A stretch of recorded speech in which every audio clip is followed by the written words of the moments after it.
তোৰ এতিয়া মাইণ্ডটো ফ্ৰেছ লাগিছে নাই? সদায় কামৰ মাজতে আমি সোমাই থকা হয়। আজি কিমান দিনৰ পাছত যে এনেকৈ আহি পিনে ৰিলেক্স ফিল কৰিছোঁ আৰু মাইণ্ডটো ফ্ৰেছ লাগিছে। সঁচাকৈ দেই, মাজে মাজে এনেকৈ ওলাই থাকিব লাগে, তেতিয়াহে যদি মাইণ্ড ফ্ৰেছ হৈ থাকে। নহ'লে ইমান এইবোৰ কিবা কিবি প্ৰব্লেমছ, আকৌ নিজৰ কাম, কিমান টেনশ্যন ল'ম আৰু একদম অশান্তি লাগি যায় দেই। আগতে ভাল আছিলে ন, আমি কলেজত যেতিয়া পঢ়ি আছিলোঁ তেতিয়া ইফালে ইফালে ঘূৰি ফুৰা হৈছিলে, মাইণ্ডটো ফ্ৰেছ হৈ থাকে। আৰু তাৰপিছতো বাৰু আমি ফুৰিয়ে আছিলোঁ, কিন্তু যেতিয়াৰ পৰা নিজৰ নিজৰ বিজনেছ ষ্টাৰ্ট কৰিলোঁ একদম টাইম নোপোৱা হ'লোঁ দেই। সঁচাকৈ আজি মই বহুত বেছি ৰিলেক্স ফিল কৰিছোঁ। এতিয়া আকৌ মানে এনাৰ্জি আহি গৈছে গাত, আকৌ ভালকৈ কাম কৰিবলৈ। তই ঠিকেই কৈছ পিহু, মোৰো আজি গাটো বহুত বেছি ভাল লাগিছে। একদম মানে কমজুৰি হৈ আছিলোঁ ন গাটো, আজি অলপ এনাৰ্জি ফিল হৈছে আৰু মাইণ্ডটো ফ্ৰেছ লাগিছে, একদম ৰিলেক্স ফিল হৈছে মোৰো। ভালেই কৰিলোঁ ইয়ালৈ আহিলোঁ, মইতো নাহোঁ বুলিয়ে ভাবিছিলোঁ, তই জোৰ নকৰিলে মই নাহিলেই হয় চাগে। মইতো সেইকাৰণে ক'লোঁ আকৌ আহি ভাল কৰিলোঁ। ময়ো বহুত বেছি মানে ভাগৰি গৈছিলোঁ কাম কৰি কৰি, অকলে অকলে কিমানবোৰ কৰিব লগা হৈছে, ইমান টেনশ্যন হৈ যায় কেতিয়াবা জানো। সেইটো কাৰণে ভাবিলোঁ আজি এইবোৰ চব বাদ দে, মুঠতে ওলাই আহি পিনে অলপ মানে ৰিলেক্স হ'ব লাগে, সেইটো কাৰণে তোক লগ ধৰিলোঁ। আচ্ছা, তোৰতো গাও বেয়া হৈ আছিলে, এতিয়া অলপ ভাল পাইছনে? খোৱা বোৱা আৰু শোৱা এইকেইটা একদম টাইমলি কৰিবি। তই মানে কিন্তু কৰি থাক বুজিয়ে নাপাওঁ। আচ্ছা শুনচোন, সেইদিনা তই মোৰ ঘৰে যে পৰি গৈছিলি, তোক ৰাজপে মেডিকেল লৈ গ'ল বুলি কৈছিলি যে, তাৰপিছত কি হ'ল? পিহু, তইতো এনেকৈ সুধিছ যেন তাৰপিছত বহুত কিবা কিবি হৈ গ'ল। তাৰপিছত আৰু হ'বলৈ কি বাকী আছে? এনেও তাৰ আৰু মোৰ মাজত এতিয়া একো ৰিলেশ্যন নাই, গতিকে কিবা হোৱা নোহোৱাৰ কথাই নাহে। মই বেহুচ হৈ যাওঁতে মানে কোনোবাই মোক উঠাই নি মেডিকেল লৈ যোৱাটো মই গম পাওঁ মানে, কিন্তু কোন হয় সেইটো গম পোৱা নাছিলোঁ। যেতিয়া মেডিকেলত তাক দেখিলোঁ মোৰটোৱে গৰম হৈ গ'ল। কিন্তু এটা কথা ভালো লাগিল যে সেইটো চিটুৱেশ্যনত মোক এৰি থৈ নগ'ল। এটলিষ্ট সিমানখিনিতো কৰিলে, ইমান দিনৰ আমাৰ মাজত যি ৰিলেশ্যন আছিলে সেইটোক চাই। মইতো ভাবিছিলোঁ কেতিয়াও আৰু হেল্পো নকৰিব একো ক্ষেত্ৰত। তাৰপিছত সি মোক ঘৰত থৈ যাম বুলি কৈছিলে, মই নালাগে বুলি ক'লোঁ। কি দৰকাৰ পৰিছে? আকৌ কেনেবাকৈ তাৰ মাকে আৰু সেই বাৰ্বিজনীয়ে মোক লগত দেখি পালে মানে আকৌ মোৰ পিছত এনেই পৰি যাব। মই আৰু মোৰ লাইফত প্ৰব্লেম নিবিচাৰোঁ, সেইটো কাৰণে তাক মই ডাইৰেক্টলি মানা কৰি দিলোঁ আৰু যাতে মোৰ ওচৰত কেতিয়াও নাহে। একদম ঠিক কৰিলি জুলি, মই তোক ক'বই লৈছিলোঁ। অলৰেডি তোৰ লাইফত বহুত কিবা কিবি প্ৰব্লেমছ আহি গৈছে, গতিকে এতিয়া তই তাৰ পৰা যিমান দূৰত থাকিবি তোৰ কাৰণে সিমানে ভাল হ'ব। আকৌ মিছা মিছিকৈ তোৰ লাইফত প্ৰব্লেমছবোৰ ক্ৰিয়েট কৰি ল'ব নালাগে নিজে। সেইটো কাৰণে তাক মানে যিমান পাৰ তোৰ পৰা আঁতৰাই ৰাখিবি। সি আঁতৰি থাকিলে মানে তইও ছেভ হৈ থাকিবি, এইবোৰৰ মাজত সোমাবলৈ আৰু পিহু মই গম পাইছোঁ, এতিয়া মই চব বুজি পালোঁ। গতিকে জানি বুজি এতিয়া আৰু মই মোৰ লাইফত প্ৰব্লেমবোৰ আনিব নিবিচাৰোঁ নহয়, আৰু কোনেনো বিচাৰিব জানি বুজি প্ৰব্লেমছ ক্ৰিয়েট কৰিবলৈ নিজৰ লাইফত। গতিকে এতিয়া মই অকল মোৰ নিজৰ কামতহে মন দিছোঁ, বেলেগ আৰু বাকী চিন্তা বাদ দিছোঁ। আণ্টি, এই জেগাখিনি যে মোৰ সঁচাকৈ বহুত বেছি ভাল লাগিছে। আপুনি ইমান ধুনীয়া জেগা চিলেক্ট কৰিছে মোৰ আৰু ৰাজীৱৰ এংগেজমেণ্টৰ কাৰণে। Thank you so' much aunty. Actually আপুনি মোৰ লগত আছে কাৰণেহে ইমানখিনি হ'বলৈ গৈ আছে, নহ'লেতো ৰাজীৱে বাৰ্বি তুমি একদম টেনশ্যন নল'বা, মই তোমাৰ লগত সদায় আছোঁ। কাৰণ তোমাক মই নিজেই পচন্দ কৰিছোঁ মোৰ বোৱাৰী কৰিবলৈ, গতিকে তোমাৰ লগ মই কেতিয়াও নেৰোঁ। ৰাজীৱে যিয়ে নকৰক কিয় শেষত মই যি কওঁ সেইটোকে কৰিব লাগিব। গতিকে তুমি অকণমান টেনশ্যন নল'বা, মই যেনেকৈ বিচাৰিছোঁ আৰু তুমি যেনেকৈ বিচাৰিছা গোটেইবোৰ তেনেকৈয়ে হ'ব, বুজিলা? বাৰু তোমাৰ এই জেগাডোখৰ তেতিয়াহ'লে ভাল লাগিছে ন? তেন্তে তোমালোকৰ এংগেজমেণ্টৰ কাৰণে এই জেগাডোখৰ ফাইনেলাইজ কৰি দিম। হয় আণ্টি, মই জানো আপুনি মোৰ লগত সদায় আছে, সেইটো কাৰণেতো মই নিশ্চিন্ত হয় মোৰ কামবোৰ কৰি থাকিব পাৰোঁ। ঠিক আছে আণ্টি, এই জেগাডোখৰ মোৰ বহুত ভাল লাগিছে। আপুনি এংগেজমেণ্টৰ কাৰণে এই জেগাডোখৰ ফাইনেল কৰি ল'ব। আচ্ছা, এতিয়া মই ড্ৰেছ এটা ট্ৰাই কৰাৰ কথা আছিলে নহয়, তেওঁলোকৰ চাগে ফিটিং কৰা হৈ গ'ল। মই গৈ পিনে সেই ড্ৰেছটো এতিয়া ট্ৰাই কৰি লওঁ নেকি, আৰু অকণমান ফটোও উঠি ল'ম বুলি ভাবিছোঁ। পিন্ধি পিনে অকণমান টাইম যদি ইফাল সিফাল কৰোঁ, তেতিয়া কিবা যদি প্ৰব্লেম হয় মই তেওঁলোকক আগতীয়াকৈ কৈ দিব পাৰিম, তেওঁলোকে তেতিয়া ফিক্স কৰি দিব পাৰিব।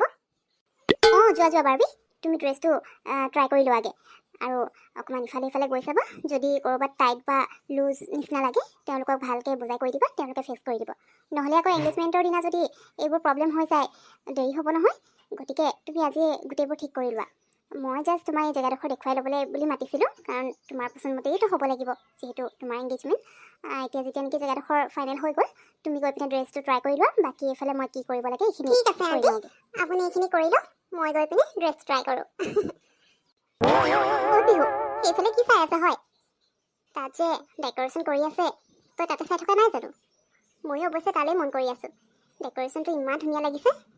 মোৰ যেতিয়া এংগেজমেণ্ট হ'ব তেতিয়া ময়ো এনেকুৱাই ডেক'ৰেশ্যন কৰিবলৈ মানে মাতিব লাগিব। হয় নেকি জুলি? ঠিকেই কৈছ। মই তালৈকে চাই আছোঁ। ডেক'ৰেশ্যনটো ইমান ধুনীয়া লাগিছে। কোনে অৰ্গেনাইজ কৰিছে জানো? তেওঁলোকে কিন্তু বহুত ধুনীয়া কৰিছে দেই, সঁচাকৈ। যাৰ কাৰণে এইখিনি কৰি আছে নহয়, বহুত লেকি হ'ব। জুলি, তই তোৰ টাইমতো এনেকুৱাই কৰাবি দেই। এতিয়া এই ডেক'ৰেশ্যনটো যোনে কৰাইছে তেওঁলোকক আমি কণ্টেক্ট কৰিলে হৈ যাব। এইজনী আকৌ ইয়াত ক'ৰ পৰা ওলালেহি? মুডটোৱে বেয়া কৰি দিলে। ৰিলেক্স হ'বলৈ আহিছিলোঁ, এতিয়া দেখিছোঁ ৰিলেক্স হোৱাতকৈ মুড বেয়া হৈহে ইয়াৰ পৰা যাব লাগিব নেকি? অ' মাই গড, এয়া মই কাক লগ পাই গ'লোঁ? তোমালোকৰ ইয়াত লগ পাম বুলি ভবা নাছিলোঁ। পিছে তোমালোকে ইয়াত কি কৰিছা?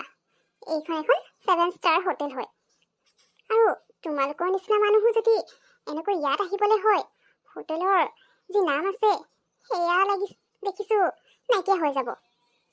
পিছে তোমালোকে ইয়াত কি কৰিছা? কেনেবাকৈ ইয়াত তোমালোকে জব নকৰাতো ৱেটাৰৰ? এক্সকিউজ মি, মোক চম্ভালি কথা ক'বা।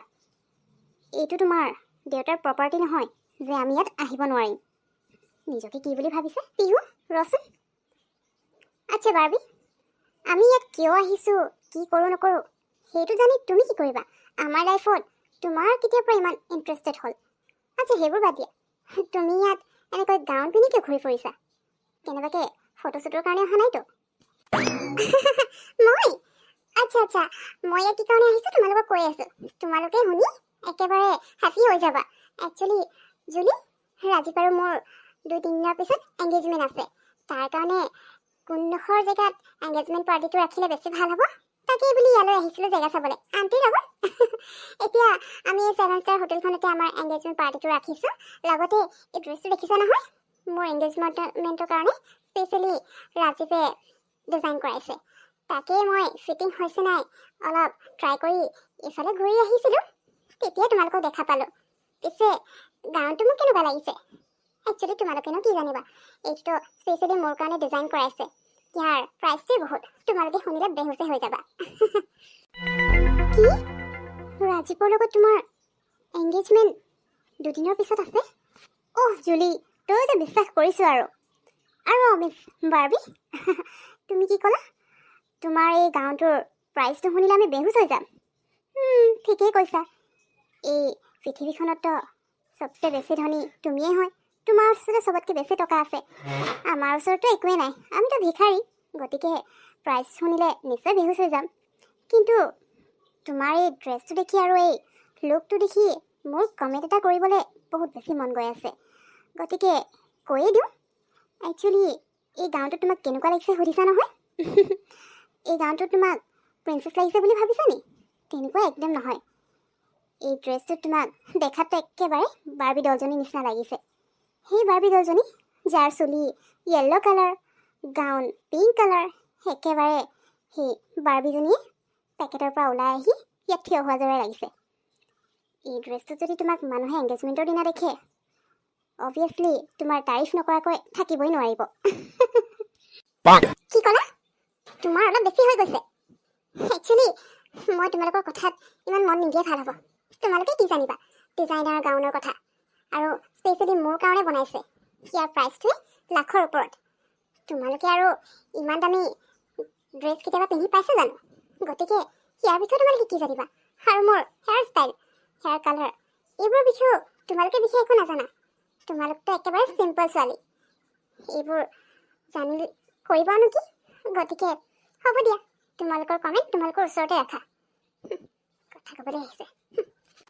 বিহু, তয়ো যে কি কথাবোৰ কৈ থাক। তই তাক এফালে ক'লি প্ৰিন্সেছ লগা নাই, আকৌ তাইক বাৰ্বি নিচিনা লাগিছে বুলি কিয় ক'লিনো? তাইতো ফুলিয়ে গ'ল চাগে। বাৰু এতিয়া আমি ইয়াৰ পৰা যাওঁ ব'ল। ৰিলেক্স হৈছিলোঁহে, আকৌ মুডটো বেয়া কৰি দিলে। যোনে যি কৰে কৰি থাকক, মই এইবোৰ কথা ভাবি থাকিবলৈ নাই। তাই ভাবিছে তাই নিজকে একেবাৰে বিশ্বসুন্দৰী লাগিছে। সঁচা কথা ক'ব গ'লেতো এই কালাৰটো তাইক অলপো ভাল লগা নাই। একতো চুলিখিনি য়েল্ল' কালাৰ কৰি থৈছে, ওপৰৰ পৰা ডাৰ্ক পিংক গাউন পিন্ধি লৈছে। কিবা লাগিছে জুলি, সেইটো কাৰণেতো ক'লোঁ। সেই বাৰ্বি ডলজনীও দেখাত তেনেকুৱাই নহয় জানো? য়েল্ল' কালাৰ চুলি আৰু পিংক কালাৰ ড্ৰেছ পিন্ধি থাকে। ইফালে আমাক ষ্টাইলৰ কথা ক'বলৈ আহিছে, নিজেই ফেশ্বন কি বুজি নাপায় আৰু মোক কয় আমি বোলে ইমান দামী গাউন দেখিয়ে পোৱা নাই, দাম শুনিলে বেহুচ হৈ যাম। হাঁহিহে উঠে আৰু। ব'ল গৈ থাকোঁ।